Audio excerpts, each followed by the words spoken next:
Am I doing it wrong? Why did you go to buy low-fat, pre-mixed chocolate milk? Dear God. I was drunk at the time. Alright, okay, then it's fine. Yeah. If you're going to the grocery store a little bit sloshed, everything seems good, so I can understand that. Right. I don't think I've got to cast an OD before. OD. I can say lots of good things about OD if he does well. You did. We literally cast Bata the other day when he was playing OD. No, we didn't. Did we cast that game? Yes, no, we casted that game. No, we didn't cast that game. I watched. No, we didn't cast that game. Did I watch that game and think I think you watched it because I think I watched it as well. I don't remember casting an OD. All right. And maybe you're right. Yeah, OD's amazing. Wow. OD's really good. Sell out. Well, it's not going to be this the whole game, right? Like, we can move on.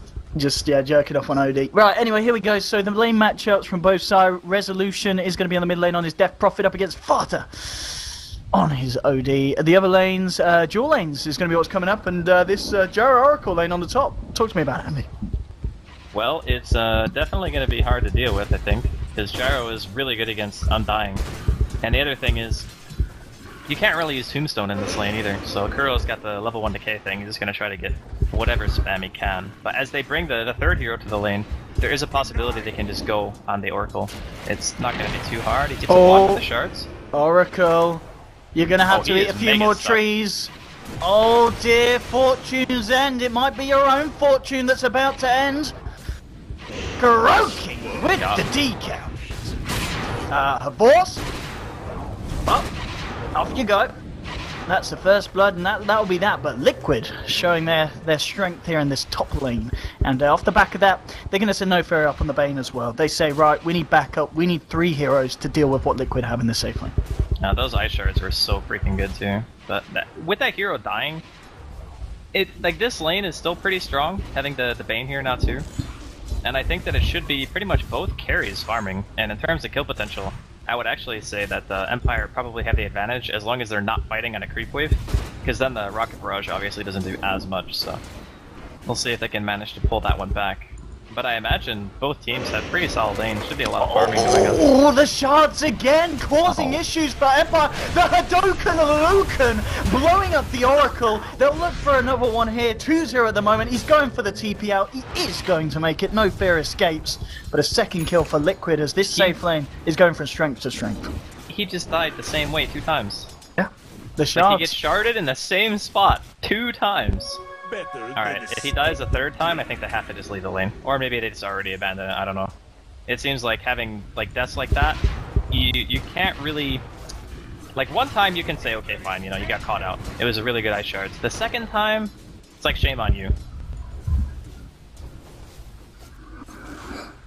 Mid lane, how's it going? Resolution 9 for 2, 9 for 3. Pretty much a wash between these two. Is this what you'd expect from these two heroes? Pretty much balanced laning? Yeah, I think the OD will start to, like, he'll get the wave shoved into him, but he should be able to effectively trade. Like, skilling up the Arcane Orb nowadays, as long as you hit the hero, you get quite a bit of intelligence back, so you're not, like, going to be going out of mana or anything.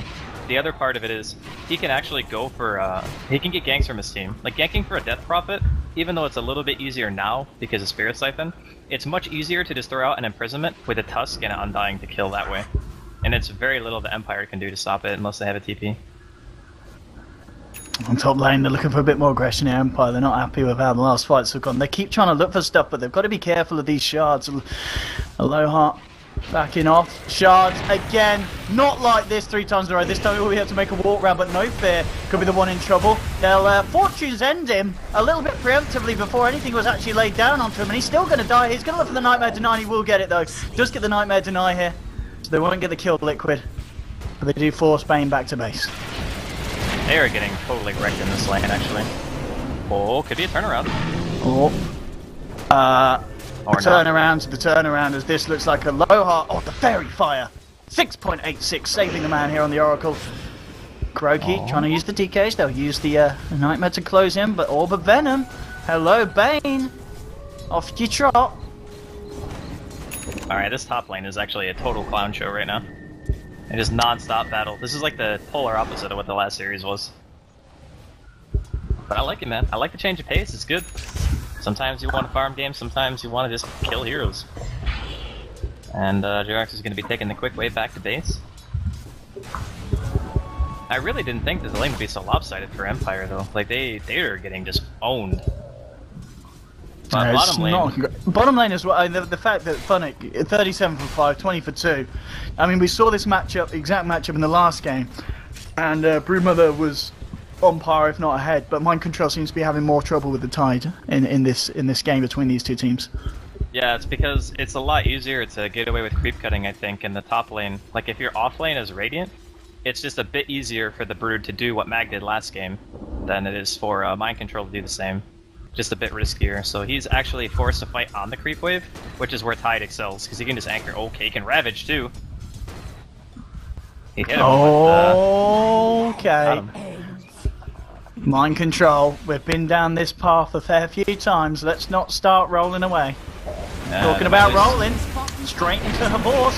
There's the first hit route. Her boss is dead. Matumba Man, very fire, doing so much this game for both sides, keeping the lone druid alive.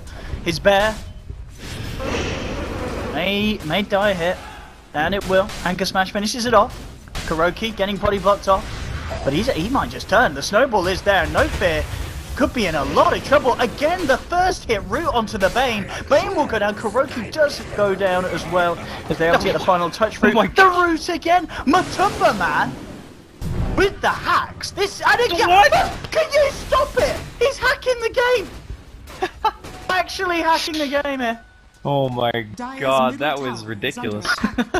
Where's your Admiral Bulldog now? What the hell? He rooted every single hero he hit. Every single one. The Tide 2 times. My goodness. Matumba Man. He's good on this low druid. That is, yeah. That's a vac ban. That's an internet ban. That's a life ban. You don't get to come back from that one. Take him down the gallows and hang him. Oh, actually, maybe not. That's. Yeah. I think they would have actually killed him too, because he like just threw out the gush, and Funnick almost had enough mana for another anchor smash. I mean, we saw the Fairy Fire keeping him alive as well. He was dancing with death there on that top lane. All right, well, Funnick is the saving grace of Empire right now for sure. This is the guy you're looking to bring you back into the game. He's got 51 CS in 7 minutes. He is ready to go.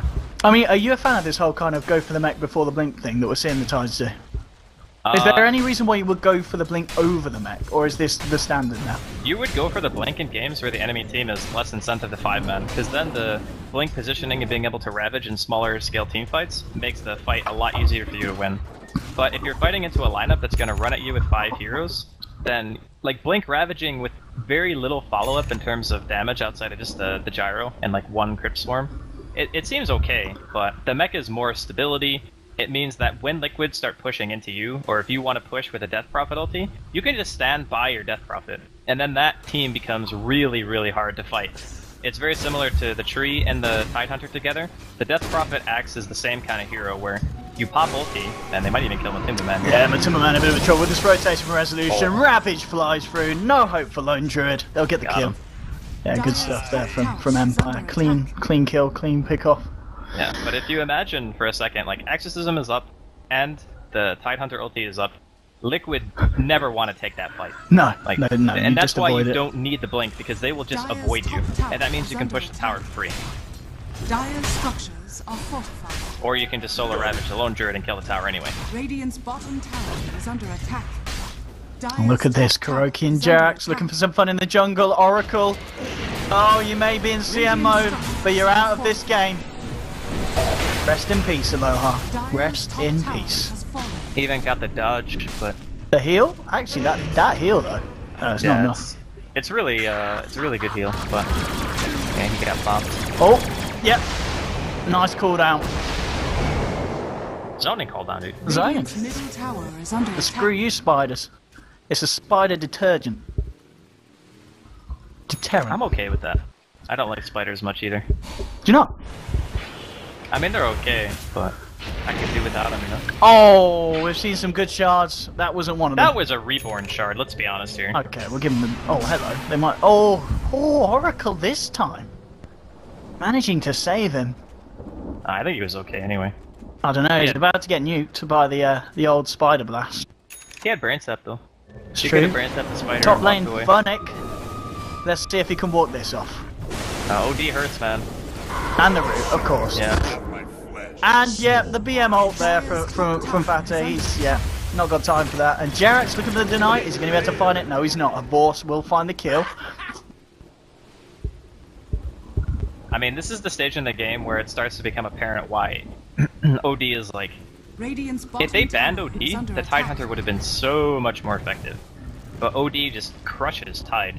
That's one thing that's always going to be a bit worrisome. He can't play as reckless as the Tidehunter we saw in the last series. He has to be very aware of the damage output of that hero in particular. And he always needs to make sure that when they're fighting, they're standing by the Death Prophet.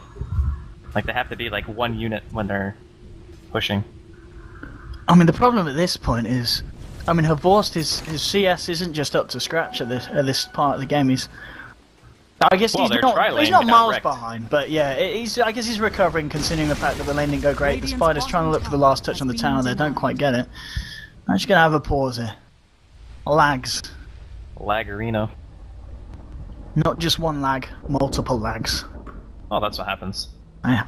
Yeah, if you only got like one lag, then it's like no big deal. But the multi-lag, that's when you start really having issues. I used to play on like US West, get like 250 ping and packet loss.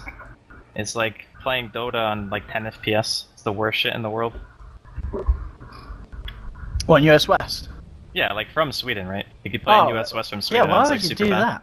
Because I have friends from the States, yeah, and they always complain. It's like, we always play on EU. Like, yeah, because I like being able to control my hero. But yeah, it's painful. So, state of the game right now feels like Liquid are doing alright still.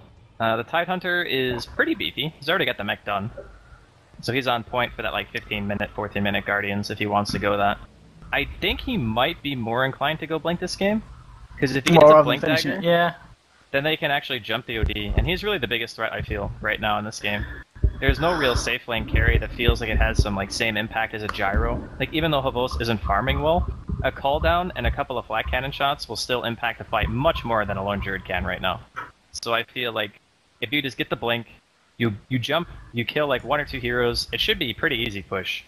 Especially with the DP already having the exorcism up, and once you get level 11, the effectiveness of the ulti just doubles pretty much. Yeah, I mean, yeah, as you said, if they get jump and come up soon with the follow-up, it's going to be pretty scary here for the side of Liquid. And I guess Matumaban on top of the Midas, he'll be probably going straight for the Radiance next, won't he? I would imagine so. That seems to be like the go-to build. The only time I saw a lone druid deviate from that so far in the qualifiers was when one of the lone druids was super far behind, and then he ended up going for Maelstrom. I think it was Mag, actually, who ended up doing that from Vega. Because they were kind of getting like trounced pretty badly in the early game. And he was forced to go for a more effective like farming item. But yeah, it should just be standard Radiance. Then the rest of Liquid... Kuro's level 5, Jarex is also level 5, so the support's doing alright. Hell, everyone's level 5 in this game, actually, support-wise. And then all the cores are on relatively equal terms in regards to net worth. It's just a matter of who's going to take the team fights, and I think it's going to be Empire. I think their 5-man is terrifying. Oh yeah, for sure. For sure. Yeah, especially with how, as we've been saying, how good Funnick has had as a start on this Tide. No doubt about that. Bane's back in. We should be good. Good to keep the ball rolling and getting on with this little bit of Dota 2 that we've got going on it. And here we have it. Oracle's ready. Is mind control. It should be fine here. They do have a sentry on her Vorce, so we'll see if he does decide to drop it. They're just going to play around that. They've got 4 heroes grouped up, so they'll have the push, and they should be able to finish off this tier 1. Half health. We're going to get any kind of reaction here from Liquid. We're going to actually have a smoke from the two of them. Liquid sending in Kuroki and Jarax into the jungle. It's a warding mission, I think. Or maybe they want to wrap around on bottom? I don't know. Or maybe really hoping for TP's mid. Maybe hoping to bait with the OD, but yeah, as you say, they see the mid, the bottom's gonna lose the tower. Now a TP will come forward to the mid lane, so maybe they'll go back over here and see if they can get a lead in. In fact, yeah, they see the second TP coming through as well. It's actually going to be, just Jarek's dropping down the vision here, but the pings... Let's see, Jarek's, yeah, he's going to be spotted out now. Kuroki wrapping around as well. They'll drop the tombstone. They're trying to fight with just the two of them. Okay, they've got mind control coming in as well, but it's a good cooldown from her boss. The snowball will pick them up, and here comes Fada. He's got the ult, burst them down. 2 kills at the moment for the side of Liquid. They'll try and look for more. He holds the resolution out of the fight. The Ravage comes through, only clears Fada here. They're taking down Aloha Dance. It's a double kill for Jarex. They'll finish off the OD though in return, so Empire do find a kill. Now, can Liquid go back in with these 3? It doesn't look like they can. Jarex just trying to get himself out to the left. On the right, Mind Control and Kuroki have disengaged. Nice. And again, nice shards, just blocking off the pursuit of Empire. They will get the Tusk out. It ends a clean 3-for-1. So, unfortunately for Liquid, they do lose their OD, but they do find the 3 kills. So, it's going to be worth every time again. Just shutting down her Vorse farm even more. Oh, Aloha actually snipes it there. Good stuff. But that's an example of what happens if the 2 teamfight heroes aren't actually there at the start. Like if the Tide and the DP are there, no way that, you know, Liquid can ever really engage into that. It was just a fortuitous turn of events that they happened to find the heroes without the Tide Hunter at least. Because that's the guy who can actually buy time for the rest of the TPs to come in and the teamfight to really start to go Empire's way. But they returned fire by getting the mid-tier 1, so it wasn't a complete loss. And try for the tier 2 as well with the ult. Yeah, it lasts for quite a while, so they should get some decent damage on it before they have to back. Radiant's bottom tower is under attack. Yeah, the bottom line, they're just looking for the trader, Liquid, and they might, you get it, they're pushing the tier 2 a little bit quicker. Fortification will come out, and Empire going to smoke. Maybe see if they can catch someone out on the back wraparound. No, they're actually going to go deep. They want to try and get this kill and they'll find Jarex. Jarex is what's straight into them. Fiend's Grip straight up with the Rocket Barrage. They'll get the kill on Tusk. That was some hate right there. Instant reaction there from the guys in Empire as they jump straight in. I don't even know if that's like even worth it, right? They lost a tier 2 for killing a Tusk and 4-man smoke. I think that Liquid are okay with that. That's like a highlight die death right there, right? It's like a tank and the gank. You get smoke ganked as a support by 5 people, you feel pretty good about that. Well, worth noting as well, Fennec, he did do the pull-out Greaves rather than the Blink this game, once again, so another Tide like we saw earlier, opting to finish that first. It's going to work out pretty well because Mind Control's going Orchid. Yep. So he can remove the silence from himself, which I think is the main reason why Mind Control is going Orchid in the first place, is to silence him in a fight, if they wanted to go for like the 5v5. And plus it's nicer being able to like Orchid the like 1 or 2 disables on Empire and then TP out from a bad situation. Oh god, he needs to be careful though. There are many men from Empire in the area. I'll get your Orchid now done here for Mind Control.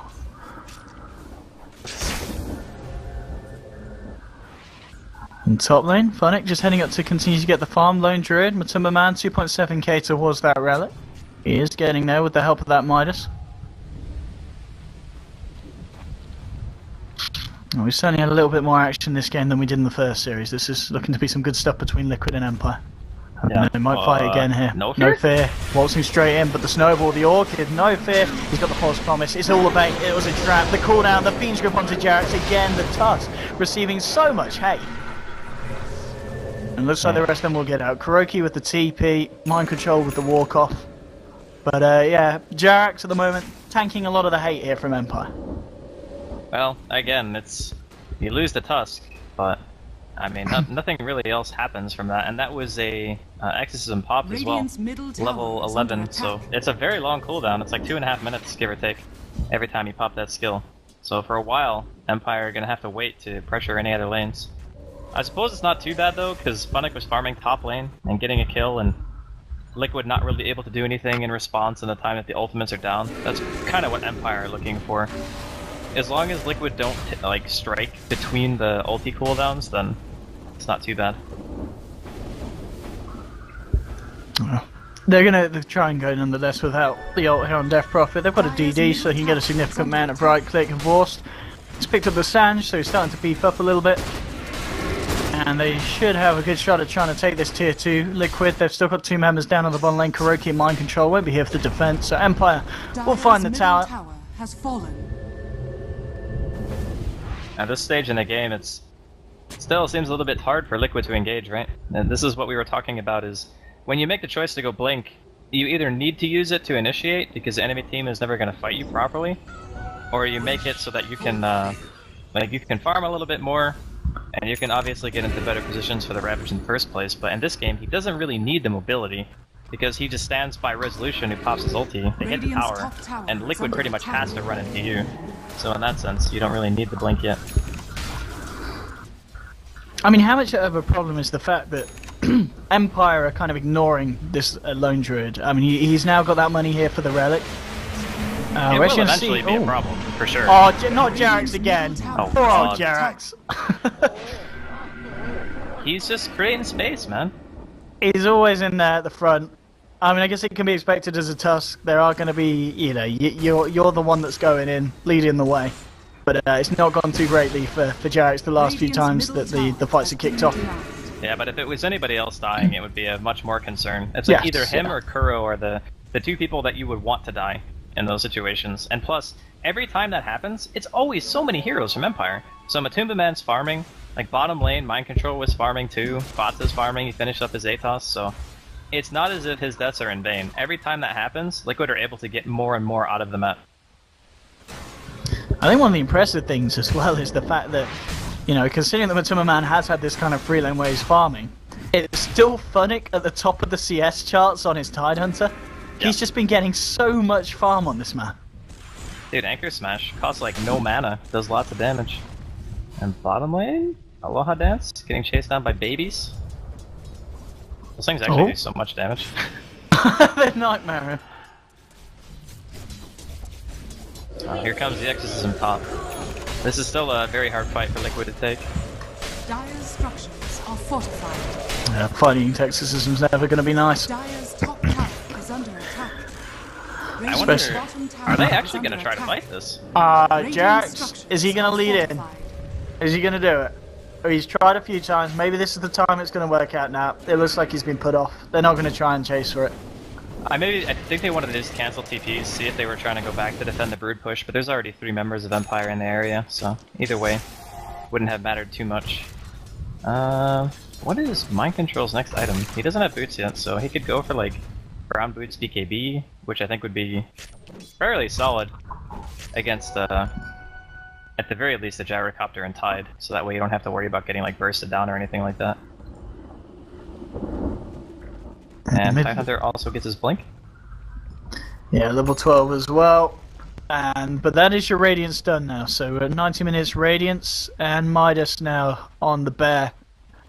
So the farm will really start to step up here for Matumba Man. He's already at the top of the net worth board. And with these 2 items, we can expect to see him stay at the top unless Empire can start to find these huge fights that they'll be happy to take. For now, easy spiralings, or maybe not, in fact, doesn't quite burst him down. The TP for No Fair will be cancelled. The Spiders finish him off. They're still trying to TP off in the sidelines of the Savage Roar, cancelling Havor's TP. Absolutely savage.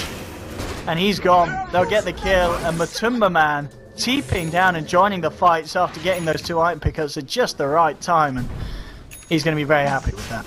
Did you see how fast that reaction was? Like, the second he saw him, he just Savage Roared, like, instantly. And now for really, really good. And they're going to get this as well. With Jara down for 25 seconds, no hope of Empire contesting this one. Liquid just outmaneuvering a bit there, realizing that that was a good opportunity for them to fight, knowing the Exorcism is down. They get the Aegis up on Fata. And OD is now getting kind of close to a really strong power spike. He's got the Orb maxed, Essence Aura is fully maxed out with the Atos. Like, his damage output is already very high. And that's even against tanky heroes like Tidehunter, who normally, for the physical damage dealer, it's really hard for them to kill him. But again, we talked about the pure damage from the Orb and the other magical damage from like the Tusk, and even a Decay and a Sorab can help burst him down. We're seeing quite a group up of both sides in the jungle. Jerax on his way in. Aloha will spot him out, and in fact the blink from Funnick. Oh, Jerax, not like this. He'll get the snowball out in time.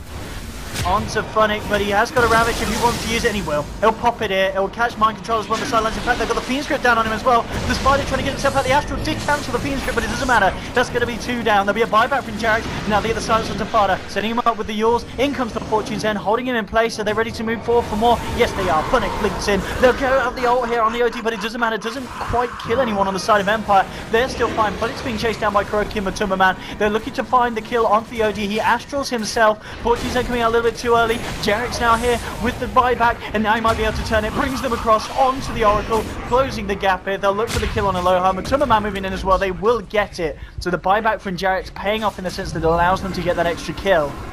And double kill from Matuma. Another good fight overall for the side of Liquid. It did cost them the buyback, but as we can see, that did bring them out on top in terms of golden XP, but only just.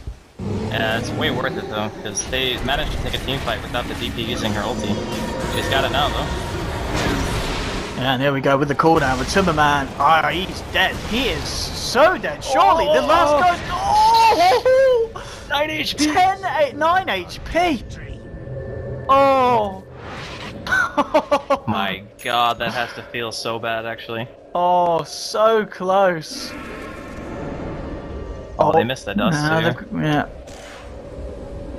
Man, that fight would have been so much different had that Resolution popped his ulti or had it up. I don't know. I think he didn't have mana at the end of the team fight, or it was on cooldown and he spammed a little bit too much. But either way, like only having the Ravage up for that like totally ruined them. It just shows the importance of their cooldowns, and when Liquid can take team fights properly timed like that, it's a massive difference in the effect they can have. Granted, they did have to use the Aegis for it, and like you mentioned, the buyback from the Tusk, but well worth it for the damage they just dealt. Invisibility. Yeah, it did end up working out. I mean, yeah, as you said, could have been a different story for the ult. Could have been a different story as well. They lost Matuma Man at the end. Funny. He's got an invis. He'll just soak up some XP. Can't really do anything on his own. It is not. On my screen, the squid is not invisible, but I'm sure in game it must be. That's just the least sneaky squid ever.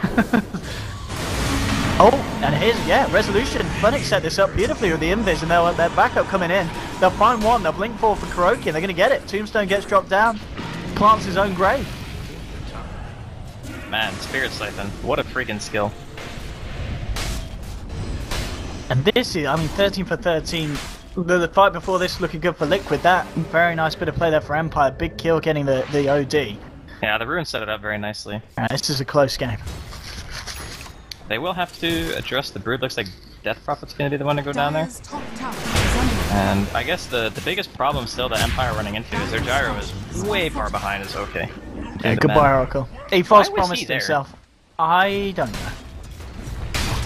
Sometimes you just gotta question that, you know?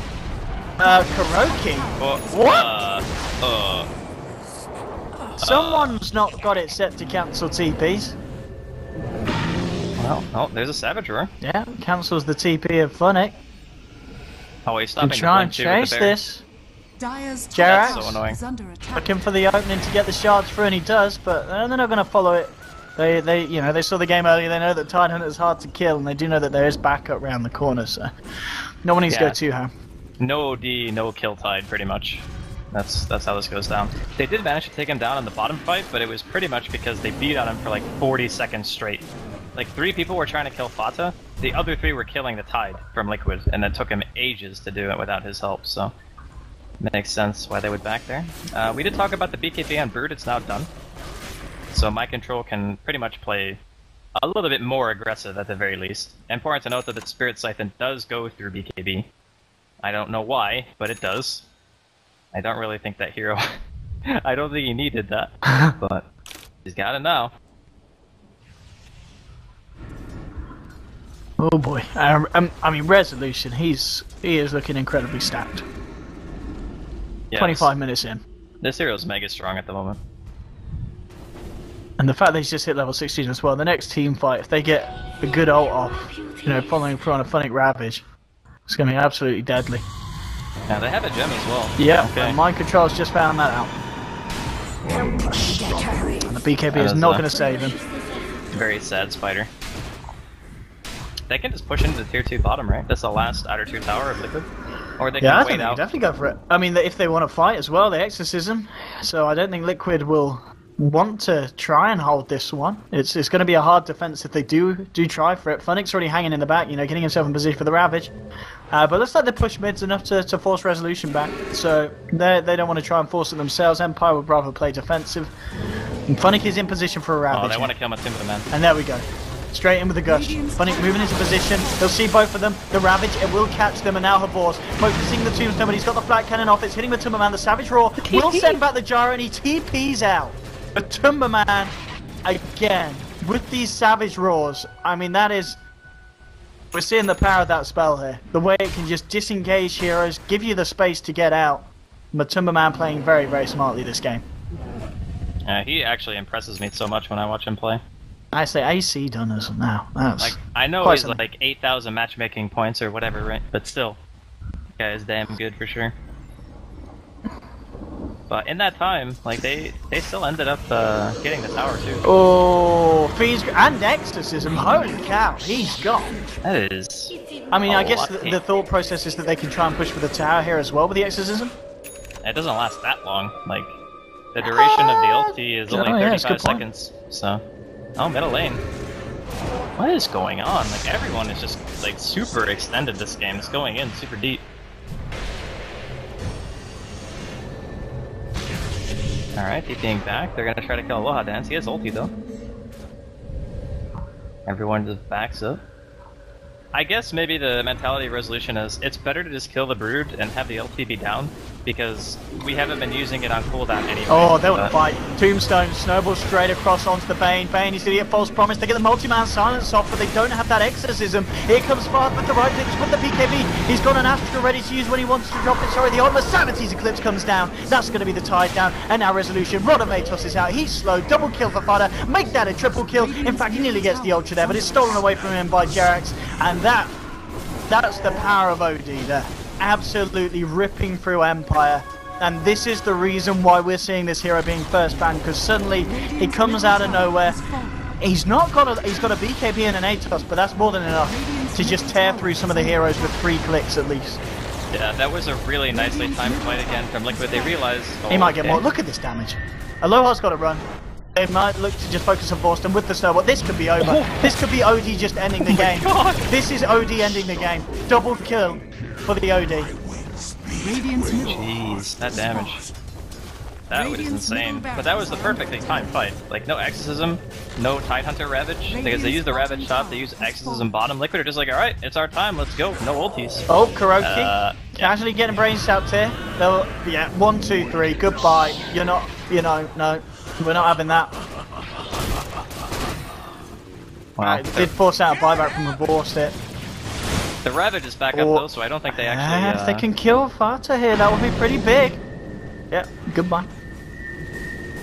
Just punch him, you got BKB, let's go. BKB TP. What a I wanted him to man up, you know? I wanted him to man up and just go. But he's the smarter man. Yeah. He wants to live. He plays it safe. Understandable. 4.2k gold now on him after that fight. Probably just buy Shivas, right? Or Hex. Shivas might be... both are good. Shivas is a cheaper choice, though. Just get the Mystic Staff and decide what you want to do later. No, okay, Shivas, yeah. There's the I think when you already have such an early BKB and you're playing against Death Prophet Gyro, like all the damage you're taking is going to be physical, so Shivas makes sense. And it's not as if you need the Hex in the team fights anyway, because Tusk Lockdown, I mean, God knows Matumba Man gets his roots, so don't even need it for that. I mean, this Gyro, we talked about it during the draft and how it would fit the lineup pretty well, but I think putting him in that off lane really came back to bite Empire this game. Like, his item progression has just not been there, because he had such a rough start. Whoa! Look at the graph. I think that fall off is pretty much, that's Outworld Devourer. That's the OD effect. Just that last fight. Yeah. That is the opposite of a good thing. But, on the bright side, they should be able to get his Roshan. All of their ultimates are available.